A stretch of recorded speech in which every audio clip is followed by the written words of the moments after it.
You know how hard it is to be a sitting federal judge and on the receiving end of Donald Trump's vitriol, his violent rhetoric, that of those around him and his proxies going after federal judges and their families, their loved ones, their spouses, their sons and daughters. Do you know how hard that is for a sitting federal judge? I mean, let's take a recent example that ties back to Todd Blanche.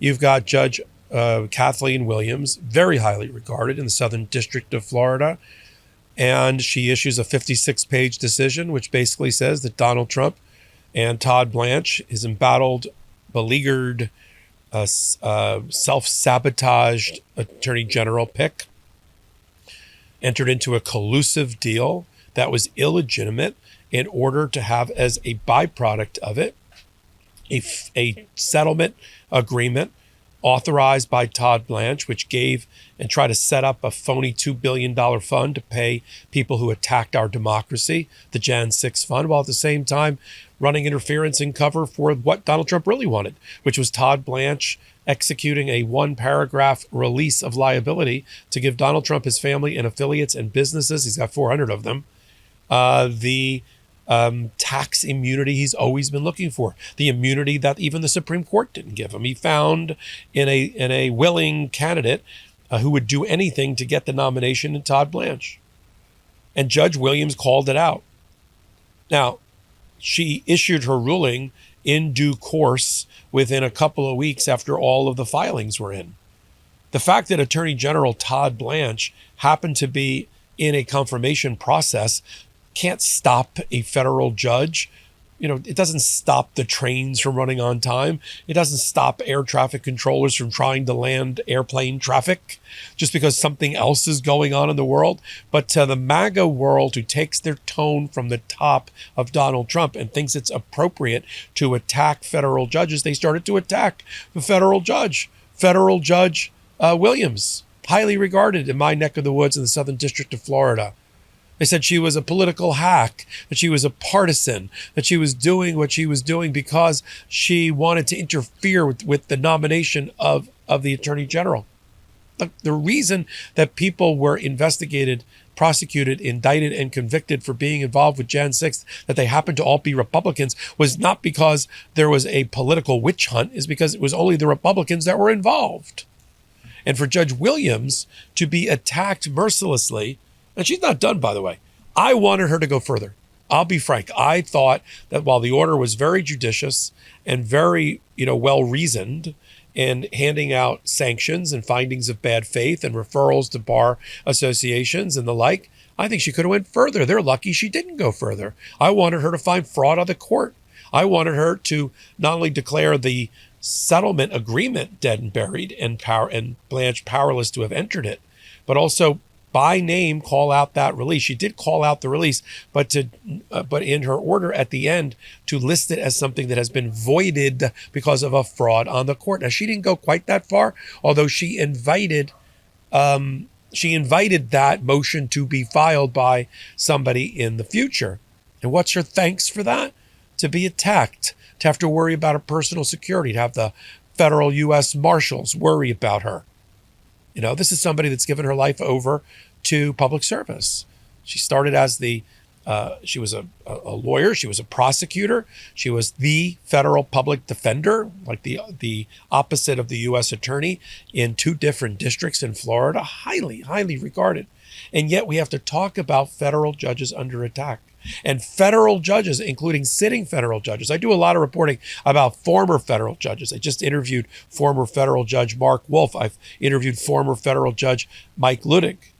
But current judges, it's hard. It takes courage to find a way to come out to protect the judiciary without being attacked as a partisan hack and to have it fall back on them.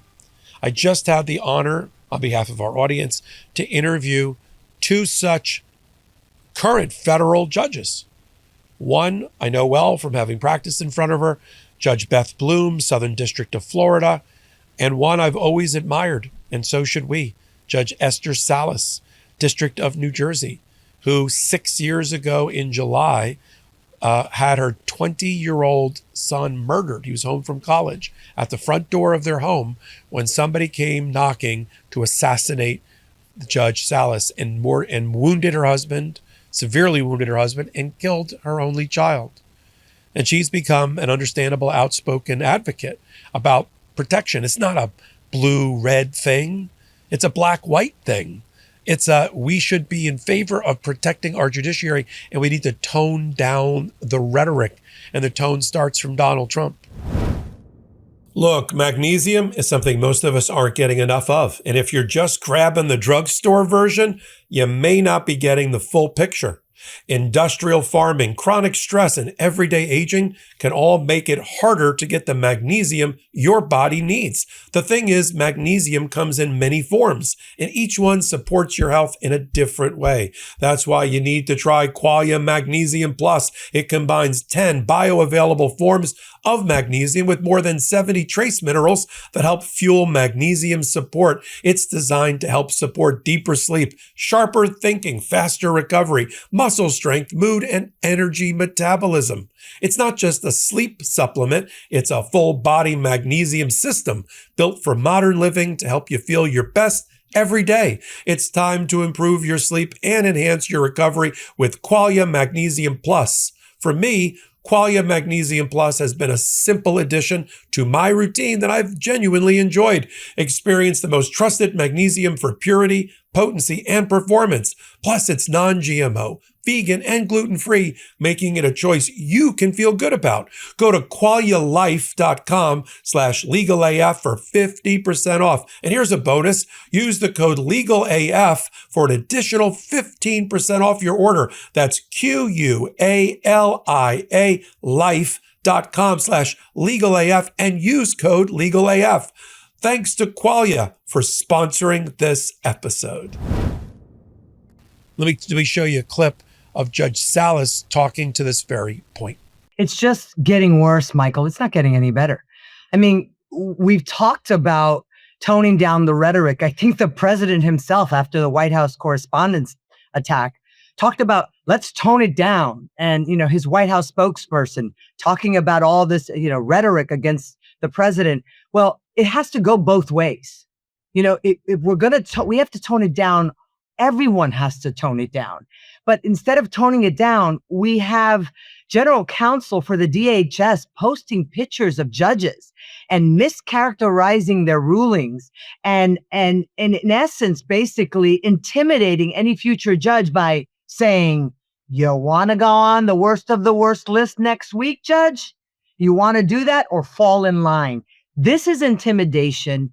This is anti-democratic. And this is the reason that I'm still talking about my beautiful boy who was murdered 6 years ago, because it's not stopping, Michael. It's getting worse. Right. I mean, the White House Correspondents' Dinner went on a second time and it got worse. He's continuing to attack with vitriol judges like Judge Williams. See, they don't want to acknowledge that they're on an epic losing streak because of the law, because of the facts, because of a stubborn little thing called the Constitution. They don't want the Department of Justice and the different agencies and departments of the federal government, the executive branch, they don't want to admit that they're losing tens of thousands of cases in the district courts below. But they're not losing them because it's a Republican administration. They're losing them because they're wrong on the law and they're abusing power and the Constitution. And so rather than acknowledge that and stop it and cut it out and start respecting the guardrails around our democracy and the underpinnings of our democracy in the form of the federal courts, what do? They attack the judges. In fact, we talked about a guy named James Percival, who's the Department of Homeland Security head, general counsel, who frequently posts like a wanted poster, with crosshairs on the backs of federal judges, the worst of the worst. Here's the hall of shame for federal judges by name. And then he distorts their interpretation. He distorts their ruling. He doesn't understand it himself. This is a guy who didn't really understand what a writ of habeas corpus or the doctrine of habeas corpus was during his confirmation hearing. I talked about it with Judge Bloom and with Judge Salas, and here's what they had to say about that. Why is it so important to you to appear in a video like this and talk directly to our audience on Legal AF? Because silence may be viewed by the public as acquiescence. We need to protect our judges, and we are ethically permitted to speak out in a measured way in defense of our colleagues. And by the way, Michael, not all of these judges even knew about these posts. This is not legitimate criticism. This is what Chief Justice Roberts has said is one of the four areas that are attacks on the rule of law. This is disinformation designed to get the public to be fumed about these judges. And it's an intimidation tactic, as Judge Salas said, not only for these judges, but other judges. You want to speak out about TPS or a position that may be inconsistent with the Department of Homeland Security. You want to be on this list. I mean, the worst of the worst were convicted violent criminals. He's now placing judges, public servants that are working extremely hard, applying the rule of law to continue to intimidate and to inform the public in a very dangerous way. It's not responsible. It's dangerous. And we feel as judges, we have an obligation to speak out so that we can inform the public about what's happening. I agree. Of course, Judge Bloom, you're right. Because at the core of the criticism is as you said, disinformation campaign about, let's just take DHS for a minute. Tens of thousands of cases they have lost related to the operation of ICE or other federal security officers. You've got a guy, James Percival, who in response to questioning could not really accurately describe what the writ of habeas corpus was. I've done a video about that. And they just lose. Not only do they lose, but they have been found in contempt of court. They have found to have violated hundreds of orders. Okay, you have Judge Schiltz, the chief judge in Minnesota, who said this may be the most orders that have ever been violated by an agency in the history of an agency. And we're talking about just in a 1 month period of time in Minnesota. So he's attacking the judges in order to distract attention away from the fact that they have almost a 100% losing record on most cases that are before them, especially when it comes to civil rights violations. But Michael, I know I speak for Beth and as active judges, we're not here to talk about any of the merits of what the DHS is doing in terms of their cases. So I want to be very clear and just say that our purpose as active judges sitting on the bench is not to necessarily talk about anything on the merits with respect to these cases that are coming before us. And I want to do my job, and Beth wants to do her job, and all the judges want to do their jobs. What we want to do, though, is do our jobs without being subjected to, reprisal, retribution, or in my case, death of my son, right? So what I want to bring us back to is the reason that Beth brought this to our Speak Up for Justice's attention. We all then said, wait a minute, we've got to speak out. There's nothing more than either one of us, and I know I'm speaking for Beth here, I want to do my job. And I'd like to mourn my son in private. But unfortunately, for the last few years since his murder, I feel like we're constantly having to defend the rule of law and talk and protect our judges who are just doing their jobs. This is important.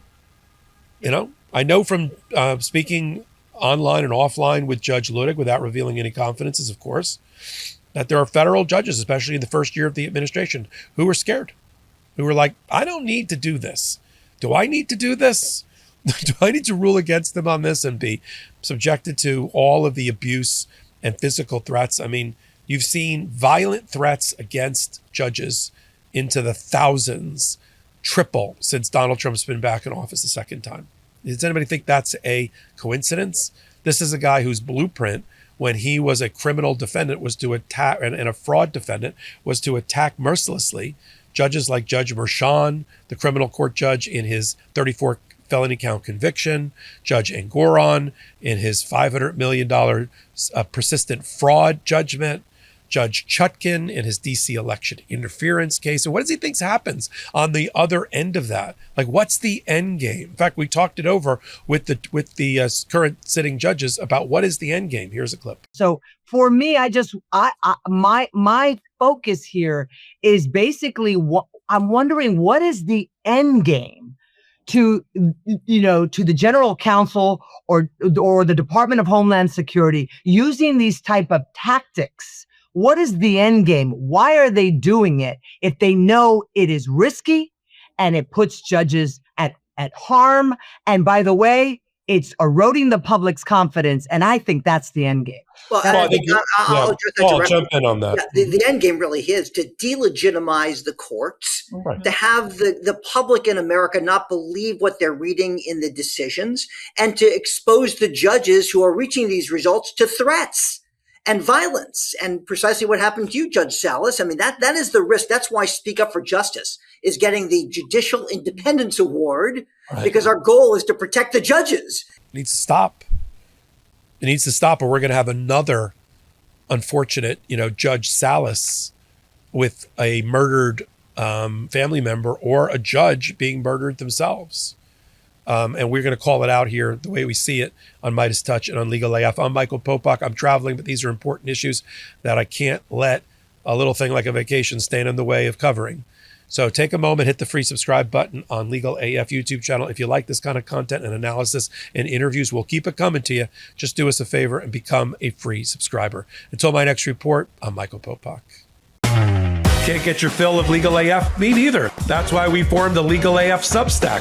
Every time we mention something in a hot take, whether it's a court filing or a oral argument, come over to the Substack. You'll find the court filing and the oral argument there, including a daily roundup that I do called, wait for it, Morning AF. What else? All the other contributors from Legal AF are there as well. We got some new reporting. We got interviews. We got ad-free versions of the podcast and hot takes. Where? Legal AF on Substack. Come over now to free subscribe.